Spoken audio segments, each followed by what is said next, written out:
Hey, it's MK, and I am back with another off the board layout for you guys today. And today is Thursday textures. So I am going to be using this video that I found of someone creating a whole bunch of dots and then rubbing a bunch of Pearl X over them to create these amazing bumpy textured background. So I'm sharing with you guys the elements that I'm going to be playing with. I've got another one of those die cut Compass Roses from Scrapbook Addicts. I also have some chippies from Minte.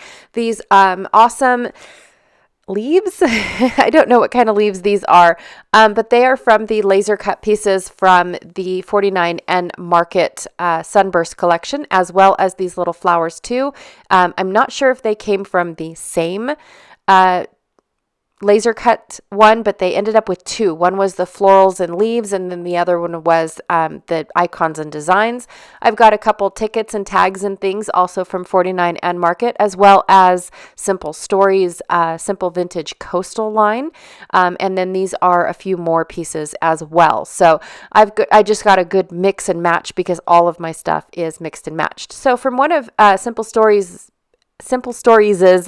page, they're just called simple pages, I think, was this little border here that says destination. So I thought it was kind of appropriate for my photo of this really cool sign that I found in the boardwalk area of the boat. I'm also going to be using Distress ink in Squeezed Lemonade, some Altenew Crisp dye ink in Sea Breeze, and then I've got some Dina Wakley in Medieval, and then this Nuvo Jewel Drop. I chose a jewel drop just because I really didn't want a whole lot of color, but this is Peach Sorbet. And it actually ends up being a lot more color than I thought, and I really do like how it turns out. But I was thinking I was going to end up covering them all up, and that it didn't happen with the media that I was using. I don't own Pearl X like what the gal uses. I think her name is Jane. I don't know how to pronounce her last name. I apologize, but she is Jane Loves Design in Instagram. If you guys want to go check her out on Instagram, she does a lot of reels and shows little tidbits of the type of design she's creating. I'll have her link posted down below if you're interested. But that is who I am pulling inspiration from today. So I do have all of my wood grain pieces. I'm getting ready to cut them all at 6 inches and then do a ladder design on my layout. I have to tell you guys, by the time that I do the background, I forgot what I was doing with these wood grain pieces. So they don't end up making it back on the layout. So yeah, that's my bad. But yes, it took almost 2 days for the Nuvo drops to dry. And then I had to do all of the mixed media, which only took about a half an hour. Not a big deal. But the Nuvo drops did take a long time. So I recorded some of it. I did not record all of it, but basically all I'm doing is dotting my entire background with Nuvo drops. Little bit of drips here and there, and that is all that I'm doing. I did save myself some time and I outlined my photos so that way I did not have to worry about filling in this entire paper. And by the time that I got down to my last little drop, I was super stoked with the fact that I only did 8.5 by 11. If I had to do this in 12 by 12, it definitely would not, I would have died because my hands started hurting squeezing that bottle. I was pretty sure I was going to use the entire bottle on just this 8.5 by 11. But I loved it. So starting with Squeezed Lemonade, I'm going to go ahead and go from my negative space out into where my dots are. And at first I thought, I'm not sure if I like this because it was leaving a white ring around my Nuvo dot, and I did not want that. So I had to twist and turn and get the blender brushes to really cover well to get that halo of white away from my Nuvo drops. But once I figured out how to blend over this bumpy surface, and it is very textured, by the way, you guys. I love it. I love the way it looks. But once I figure that out, I do end up getting it to spread on a lot faster. It is definitely a different technique. I do have to say that I wish I had these inks from Altenew in a larger size, because it was very difficult and very messy. My fingers are getting blue because I have to hold the ink pad and try to get this large blender brush, to fill up with ink.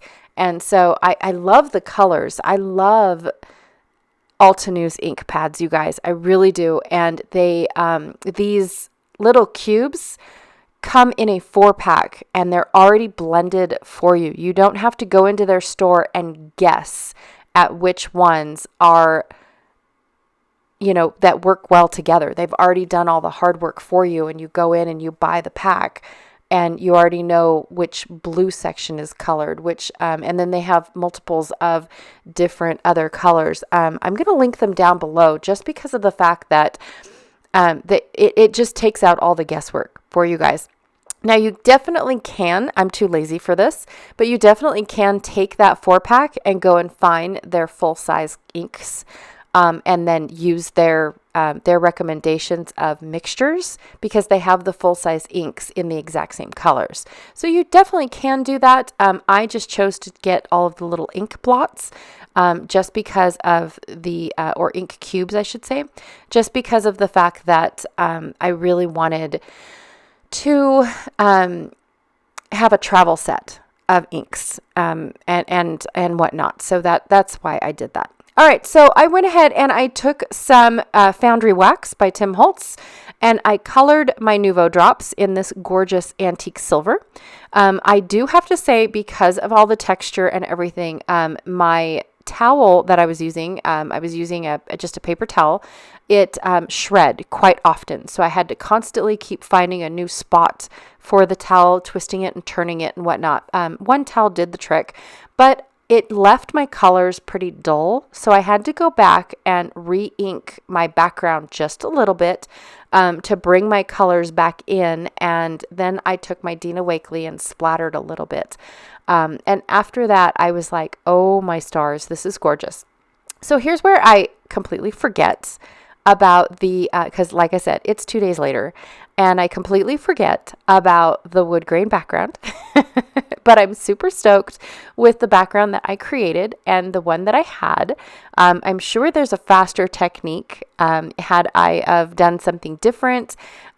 Or if I was going to use the wood grain, I should have put them down and outlined those as well.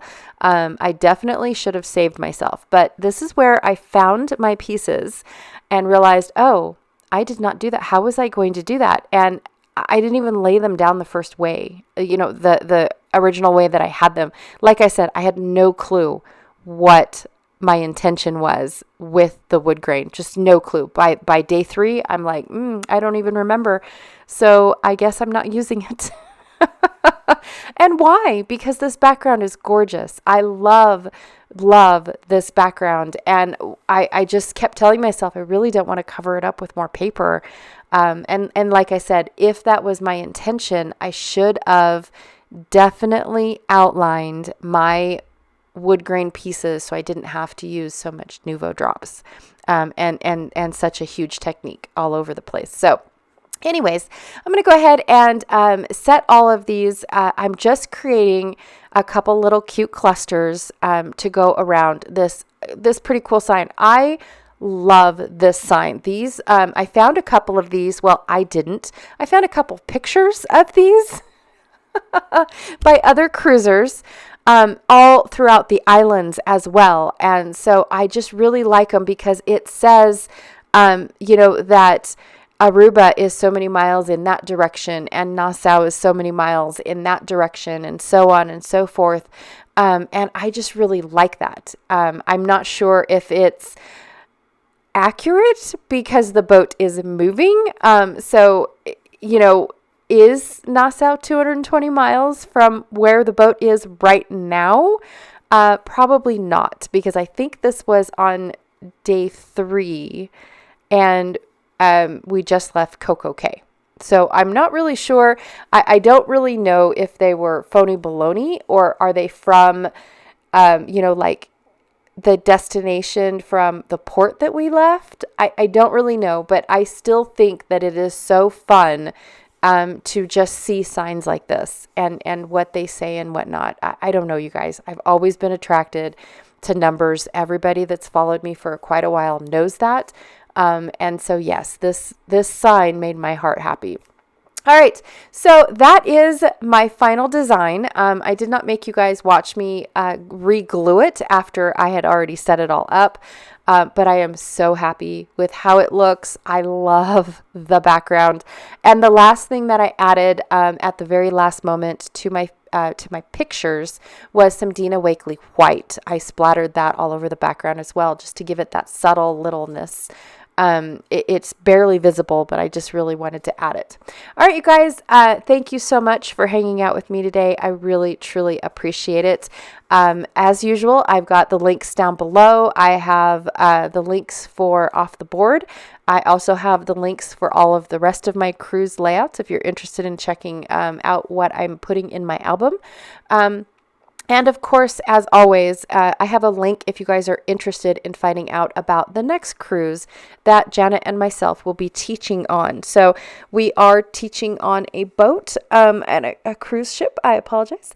And we teach a cohesive album is what we end up teaching. And so by the time that you are done with the cruise and with all the tutorials that Janet and I provide for the cruisers, you walk away with an entire album for your next cruise, that cruise, any cruise that you have done, or any tropical, beachy type of cruise. So anyways, that I just thought I'd let you know what project you guys will be working on if you choose to join us.